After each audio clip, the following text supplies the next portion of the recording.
Hello बच्चों, नमस्ते। आप सभी का एक बार फिर मेरे चैनल पर बहुत बहुत स्वागत।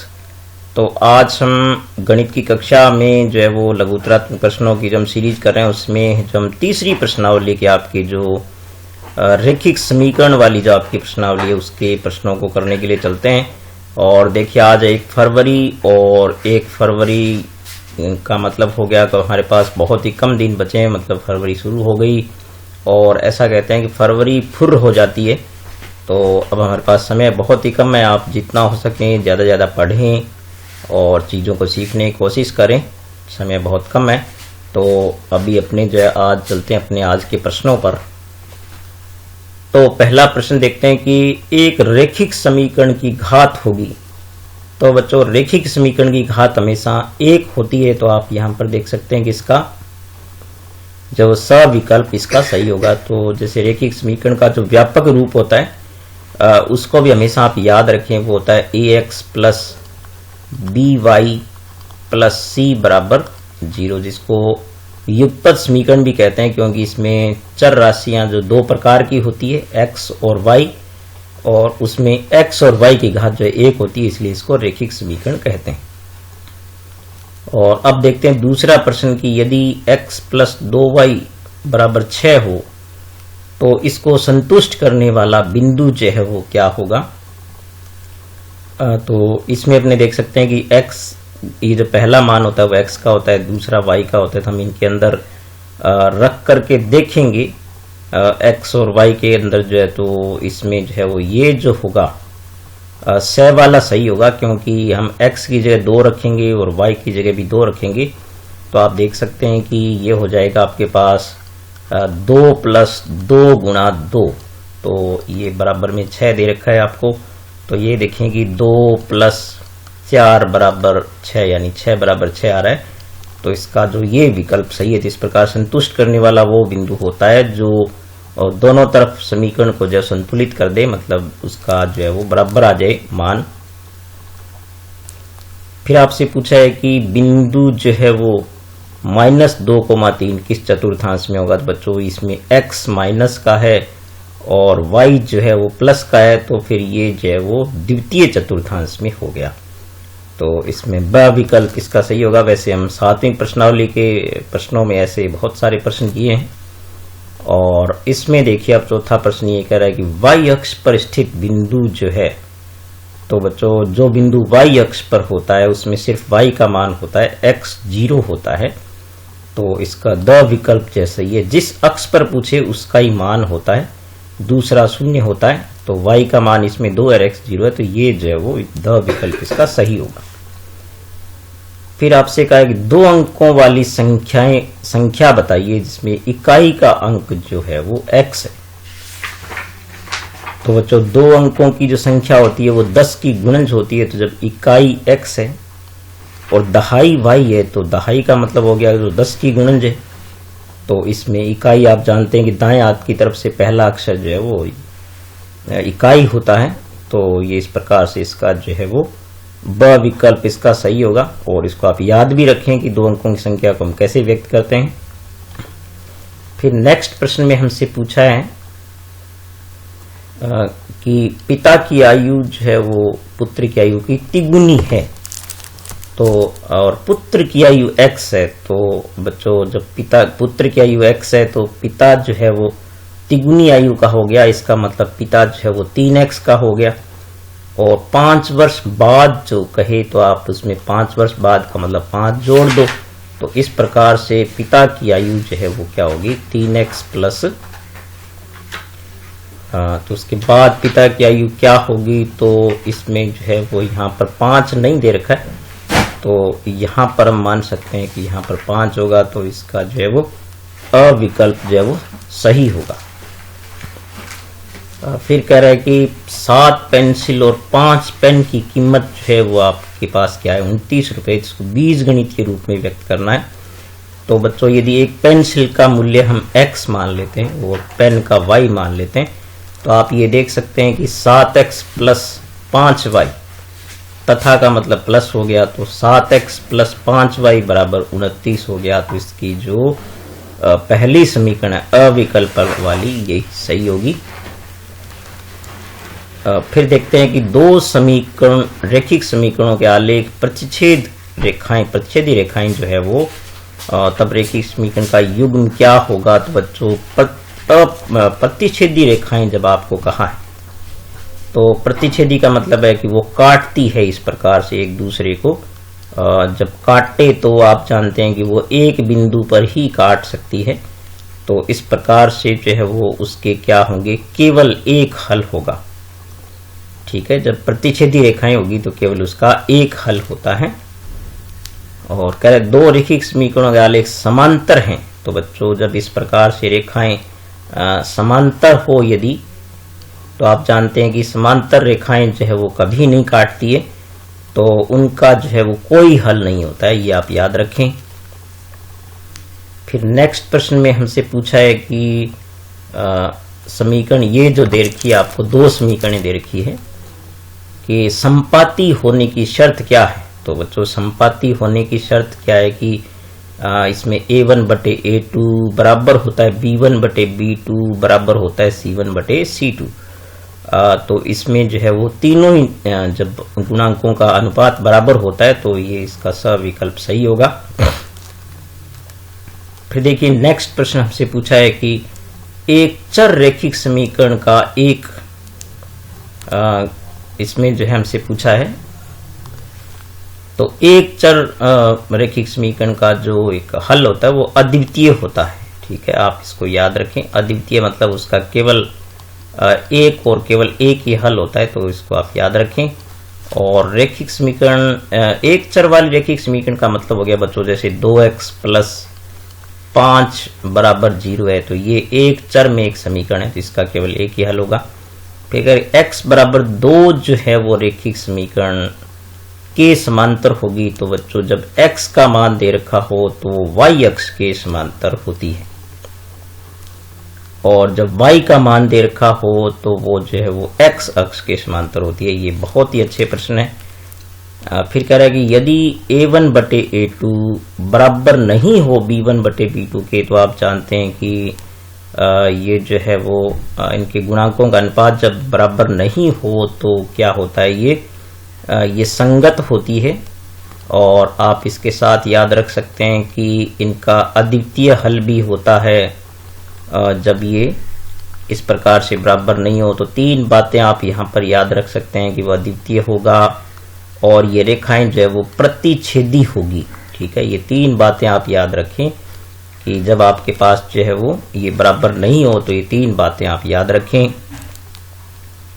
और ये जो है जब a1 बटे a2 का अनुपात जो है वो b1 बटे b2 के बराबर हो लेकिन c1 बटे c2 के बराबर नहीं हो, तो ये जो है वो युग्म जो है वो असंगत होता है। तो असंगत होने के साथ साथ आप ये भी याद रखें कि ये रेखाएं समांतर होगी और इनका जो है कोई हल नहीं होगा। ठीक है, कोई हल इनका नहीं होगा। तो चूंकि ये समांतर है तो इसका कोई हल इनका नहीं होगा। अब देखिए नेक्स्ट प्रश्न जो है हमसे पूछा है कि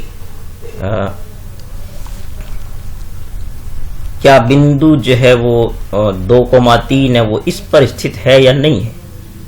तो बच्चों इसके लिए आप करें कि x के स्थान पर आप 2 रख दें और y के स्थान पर 3 रख दें, हल करें। यदि ये संतुलित करता है, इसको संतुष्ट करता है, तो इसका हल अर्थान नहीं है। तो इसमें हम रख दें 3 इंटू एक्स के स्थान पर 2 रख दें, माइनस 2 इंटू वाई के स्थान पर आप 3 रख दें, बराबर में आपको 5 दिया है। तो ये देखिए आपके पास हो गया 6 माइनस 6 आ गया बराबर 5। तो ये तो आपके पास 0 बराबर 5 आ गया, जो कि नहीं होता है, इसलिए इस पर स्थित नहीं है। यानी ये इसका हल नहीं है, तो स्थित नहीं है, ये इस पर नहीं होगा। ठीक है, और अब चलते हैं नेक्स्ट प्रश्नों पर। तो हमसे पूछा है कि 2 चरों वाले रेखिक समीकरण निकाय को हल करने की विधि जो है वो आप जानते हैं कि प्रतिस्थापन भी होती है, विलोपन विधि भी होती है, वज्र गुणन विधि भी होती है और एक जो ग्राफीय विधि भी होती है।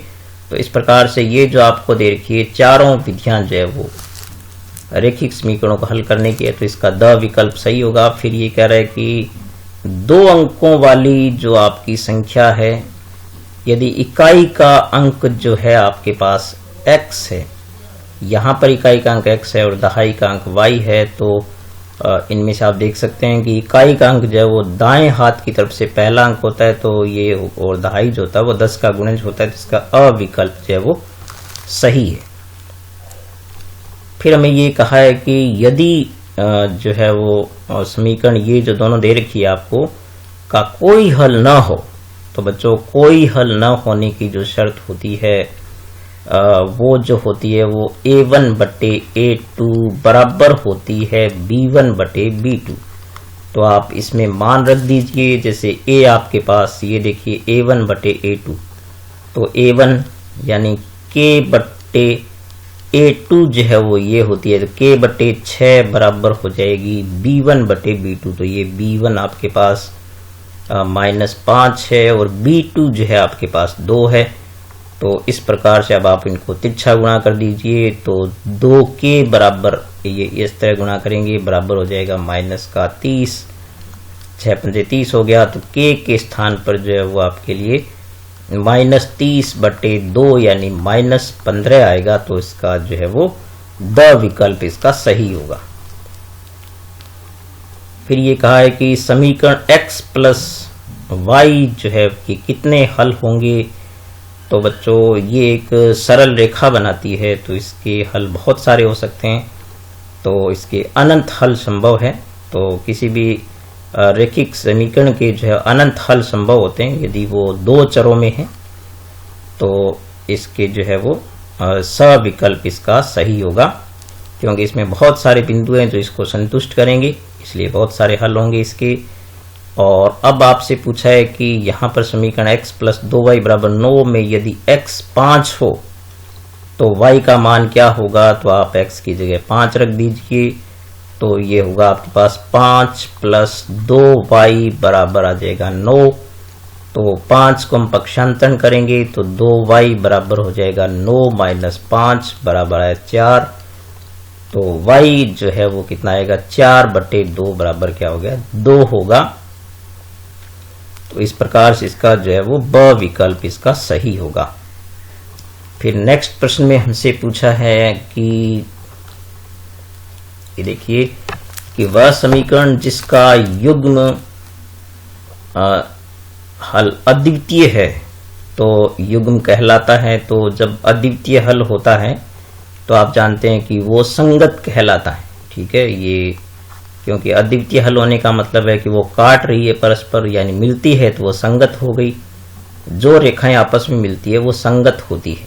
ठीक है, और 2 चरों वाले रेखिक समीकरण युग्म का हल करते समय एक चर का मान दूसरे चर के पद में व्यक्त करने वाली विधि जो है, तो एक चर का मान जो है वो दूसरे चर के रूप में व्यक्त करने वाली विधि को हम क्या कहते हैं बच्चों, वो कहलाती है प्रतिस्थापन विधि।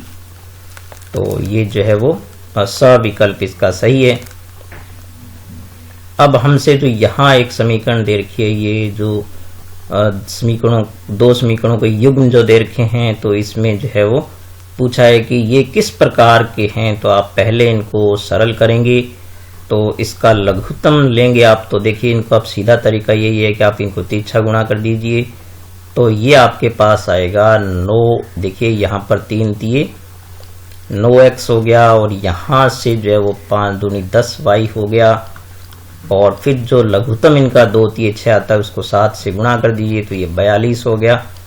फिर हम क्या करेंगे, इनके जो है वो अनुपात लेकर के जब देखते हैं बच्चों, तो देखिए यहाँ पर 9 है, यहाँ पर भी 9 है, तो ये देखिए 9 बटे 9 यानी a1 बटे a2, और फिर हम देखते हैं बराबर में अनुपात लेकर के b1 बटे b2, तो ये भी आपके पास कितना आता है 10 बटे 10।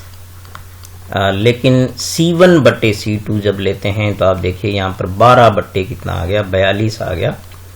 तो आप देख सकते हैं कि ये तो बराबर आते हैं लेकिन ये बराबर नहीं आते हैं, तो ये जो है वो असंगत हो गया, क्योंकि ये समांतर रेखाएं हो गई। तो ये शर्त होगी इसकी। फिर देखिए हमसे ये कहा है कि नेक्स्ट प्रश्न में एक संख्या का 3 गुना और दूसरी संख्या का 2 गुणे का अंतर जो है वो आपके पास क्या है, 9 है। तो आप जानते हैं कि एक संख्या जो हम क्या मान लेते हैं, x, और दूसरी संख्या को मान लेते हैं y। तो ये 3 गुना मतलब 3x हो गया और ये 2y हो जाएगा। अंतर जब कहे तो बच्चों इसका मतलब हो गया कि वो माइनस हो रहा है, घटाव हो रहा है। तो 3x माइनस 2y बराबर 9, ये बीजगणितीय निरूपण होगा। इसका बहुत आसानी से आप जो वैसे प्रश्नों को कर सकते हैं। तो फिर हम देखते हैं कि 7 सेवों और 4 संतरों का मूल्य जो 45 रुपए है। तो अब बच्चों सेवों के मूल्य को आप x मान लीजिए, संतरों का y मान लीजिए। तो ये आपके पास हो जाता है 7x और का मतलब प्लस हो गया। तो 7x प्लस 4y बराबर 45। तो इसका जो अविकल्प ही आपके पास सही होगा। फिर देखिए ये प्रश्न हम पहले कर चुके हैं, अब चलते हैं नेक्स्ट प्रश्नों पर। तो ये देखिए बच्चों, आपको कहा है कि एक पिता और उसके पुत्र की आयु का जो योग है वो 40 वर्ष है, ठीक है। और फिर आपको कहा कि यदि पिता की आयु जो है पुत्र की आयु की जो है वो 3 गुनी है। तो बच्चों यदि हम पुत्र को x मान लेते हैं तो पिता जो है वो कितना हो जाएगा, 3 गुना मतलब 3x हो गया। तो अब इसने कहा है कि दोनों की आयु का योग जो है ना वो 40 है। तो आपके पास समीकरण क्या बनी कि पिता की आयु प्लस पुत्र की आयु बराबर हो गई 40। तो आप देख सकते हैं कि ये हो गए 4x प्लस बराबर हो गया 40। तो आप देख सकते हैं कि x बराबर आ जाएगा 40/4, यानी पुत्र की जो आयु है वो कितनी आ गई, 10 वर्ष आ गई। तो पिता 3 गुना है, आप देख सकते हैं। तो वो हो जाएगा 3 गुना 10 बराबर कितना हो गया, 30 वर्ष का हो गया। तो इस प्रकार से आप बहुत आसानी से ऐसे प्रश्नों को हल कर सकते हैं। थोड़ा सा इनको समझने की आवश्यकता है, तो आप गौर से देखें इसको। फिर ये कह रहा है कि x बराबर 2 हो और y बराबर 3 का आलेख बनाने पर किस प्रकार की रेखाएं प्राप्त होगी। तो बच्चों इसको आप ये देखें कि आप ऐसे अक्षों को बना करके और देख सकते हैं कि ये आपके पास होता है x अक्ष, और ये x डैश हो गया, ये y हो गया और ये y डैश हो गया। तो इसमें जो x बराबर 2 है, तो बच्चों x बराबर 2 का मतलब है कि ये रेखा जो है इस प्रकार से आएगी, x बराबर 2 वाली, और y बराबर 3 वाली जो रेखा होगी, जैसे 1 2 और 3 यहाँ पर, तो ये जो है इस प्रकार से आएगी ये। तो ये जो है वो x वाली y अक्ष के समांतर आएगी और y वाली x अक्ष के समांतर आएगी। तो इसमें आप देख सकते हैं कि ये प्रतिच्छेद भी करेगी। तो किस प्रकार प्राप्त होगी, तो आप जानते हैं कि ये जो x बराबर 2 है, तो इसको आप याद रखें कि ये जो है ना ये आएगी y अक्ष के समांतर, ठीक है। y अक्ष के समांतर आती है जो x में होती है, क्योंकि इसमें एक चर वाली है ये। और फिर आप याद रखें कि ये जो y वाली होती है, ठीक है, तो इसमें आप याद रखें ये x अक्ष के क्या होगी, के समांतर होगी। और फिर इस प्रकार से मैंने आपको ग्राफ बना के बताया, इस प्रकार से इनके ग्राफ प्राप्त होंगे।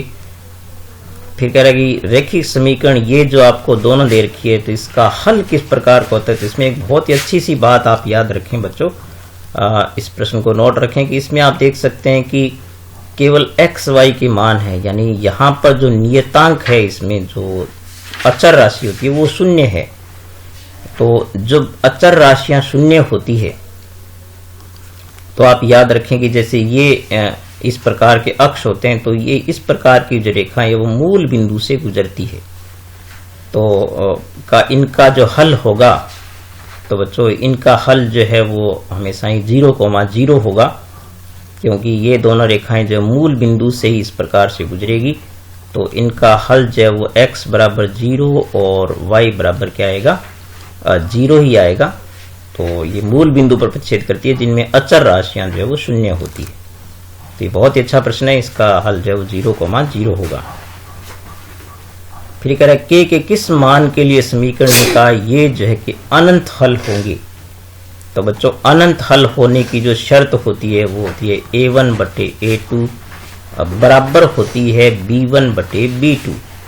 तो इसमें आप मान रख दीजिए, A1 यहाँ पर कुछ नहीं है तो 1 होगा, और A2 जो है वो आपके पास कितना होगा, 5 होगा, और बराबर में B1 आपके पास देखिए 2 हो गया, और B2 जो है वो आपके पास यहाँ पर क्या है, K है। तो अब आप इनको तिरछा गुणा कर दीजिए, तो देखिए K एकम K बराबर आपके पास हो गया 5 दूनी 10। तो K बराबर 10 के लिए जो इनके क्या होंगे, अनंत हल होंगे। इस प्रकार से आप सरल कीजिए इनको। फिर देखिए आप यहाँ पर 9 पेंसिल और 8 पेन का मूल्य 54 रुपये है, तो आप पेंसिल को आप x मान लीजिए और पेन के मूल्य को y मान लीजिए, और तथा का मतलब प्लस होता है। तो आप देख सकते हैं कि 9x प्लस 8y बराबर जो है वो कितना हो गया, 54 हो गया। तो ये हो गया इसका बीजगणितीय निरूपण। समीकरण बनाना ही जो है वो बीजगणितीय निरूपण कहलाता है। फिर नेक्स्ट में जो हमसे प्रश्न पूछा है वो देखिए आप कि ये जो समीकरण निकाय ये जो आपको दे रखा है का हल क्या होगा। तो इसमें फटाफट आप क्या करें, A1 बटे A2 करें। तो यहाँ पर A1 1 है, और A2 जो है आप यहाँ पर देखिए बटे में 3 हो गया, और फिर आप देखें बराबर का निशान लगाएं एक बार। फिर देखिए यहाँ पर -1 होगा, और यहाँ पर आप देख सकते हैं कि B2 का मान जो है वो 2 है। तो आप देखिए ये बराबर नहीं आता है, ठीक है। ये बराबर जब नहीं आए A1 बटे A2 B1 बटे B2 के, तो आप देख सकते हैं कि इसका अद्वितीय हल होगा, ठीक है। यानी ये रेखाएं प्रतिच्छेद करेगी, इनका जो है वो अद्वितीय हल होगा, एक हल होगा, ठीक है। इसको आप कह सकते हैं कि मात्र एक हल होगा, ठीक है। तो ये आप याद रखें। फिर कह रहा है कि 2 चरों वाले रैखिक समीकरण युग्म का मानक रूप जो है वो, तो 2 चरों वाली रैखिक समीकरण का मानक रूप बच्चों ये होता है ax plus by plus c बराबर क्या होता है, 0 होता है। तो यहाँ पर 2 चर हो गए, और ये c यहाँ पर अचर राशि होती है। a जो होता है वो x का गुणांक होता है, और b होता है वो y का गुणांक होता है। तो ये मानक रूप आप याद रखें। और फिर देखिए नेक्स्ट में जो हमसे पूछा है, ये कहा है कि तुलना करके इस प्रकार से जो वो युग्म संगत है या असंगत ये पता लगाना है।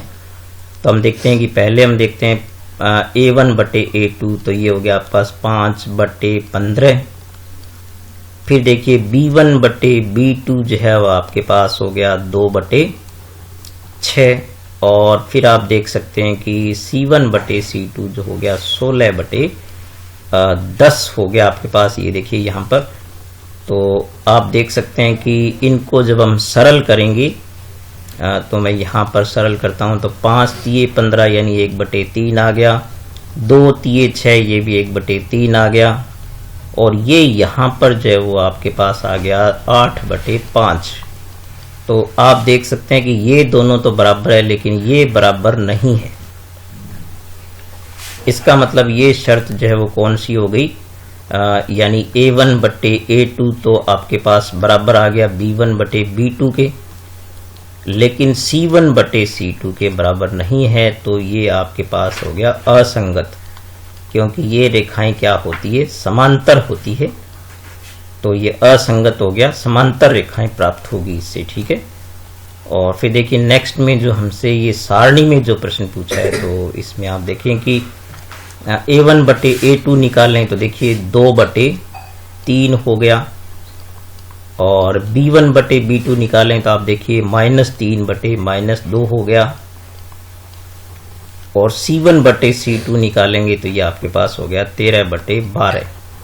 तो आप देख सकते हैं कि अनुपातों की जब तुलना करेंगे तो आपके पास A1 बटे A2 जो है वो बराबर नहीं है B1 बटे B2 के। तो जब ये दोनों बराबर नहीं है तो इसकी जरूरत ही नहीं रहती है। तो इसका ग्राफ ये निरूपण करेंगे जब आप, ठीक है, तो इसका ग्राफ ये निरूपण जो है वो प्रतिच्छेदी होगा, ठीक है। एक दूसरे को ये क्या करेगी, काटेगी रेखाएं, ठीक है। इस प्रकार से रेखाएं दोनों आपस में काटने वाली रेखाएं प्राप्त होगी, और बीजगणितीय निरूपण में आप कह सकते हैं कि ये जो है वो संगत होगी, और अद्वितीय हल होगा इनका एकमात्र हल इनका प्राप्त होगा। तो इस प्रकार से ये बाकी भी जो है आप इनको इसी प्रकार से पता लगाएं। ठीक है, तो ये नेक्स्ट में देखते हैं क्या प्रश्न हमें दिया हुआ है। तो ये कह रहा है कि इनकी तुलना करके आपको बताना है कि प्रतिच्छेद करती है, समांतर है या संगत है, ये संपाती है। तो फटाफट इसमें भी आप यही करें, A1 बटे A2 करें तो 5/7 प्राप्त हुआ। और फिर देखते हैं कि B1 बटे B2 करें तो 4/6 प्राप्त हुआ। तो बच्चों अब ये जब दोनों प्राप्त नहीं हो रहे हैं, बराबर नहीं आ रहे हैं, तो इसका मतलब ये हो गया कि आपके पास A1 बटे A2 जो है वो बराबर नहीं प्राप्त हुआ B1 बटे B2 के। तो जब ये बराबर प्राप्त नहीं होता है तो C1 बटे C2 की आवश्यकता ही नहीं है। तो बच्चों ये रेखाएं इस प्रकार की जो है वो प्रतिच्छेद करती है, एक दूसरे को काटने वाली प्राप्त होगी। तो ये सीधा ही आप ज्ञात कर सकते हैं इसे बहुत आसानी से। फिर यहाँ आप देखें कि A1 बटे A2 तो 6/3 प्राप्त हुआ। और फिर यहाँ पर B1 बटे B2 जब आप लेंगे तो यहाँ पर 3/-1 प्राप्त होता है। तो आप इसको सरल करेंगे तो देखते हैं कि ये देखिए 3 दूनी 6, तो ये तो 2/1 आ रहा है। और ये आपके पास आ रहा है 3/-1। तो ये आप देखते हैं बराबर नहीं है। तो बराबर नहीं है तो ये भी जो आपके पास क्या होगी, प्रतिच्छेदी ही होगी। ठीक है, तो ये भी प्रतिच्छेद ही करेगी, ये समांतर नहीं होगी, ना संपाती होगी। और नेक्स्ट में देखते हैं कोई है क्या समीकरण इसमें। तो बच्चों इसमें इतनी समीकरणें थी। तो आज के काफ़ी अच्छे प्रश्न जो हमने किए हैं, तो मैं उम्मीद करता हूँ कि आपको वीडियो बहुत पसंद आ रहे होंगे। तो पिछले में वीडियो में आपके अच्छे रिस्पांस रहे हैं। तो यदि आपने चैनल सब्सक्राइब नहीं किया बच्चों, तो पहले आप क्या करें, चैनल को सब्सक्राइब करें और बच्चों लाइक जरूर करें आप, और कमेंट करें। और अन्य किसी प्रकार के प्रश्नों की वीडियो यदि आप चाहते हैं तो मैं बनाऊंगा आपके लिए। तो आप चैनल पे इसी प्रकार बनाए रखिए, आप अपने बने रहिए इसी प्रकार से। और आपका सहयोग जो है हमेशा मेरे मेहनत के लिए एक बहुत बड़ा आपका सहयोग रहेगा। तो ठीक है बच्चों, मिलेंगे नेक्स्ट वीडियो में, तब तक नमस्कार।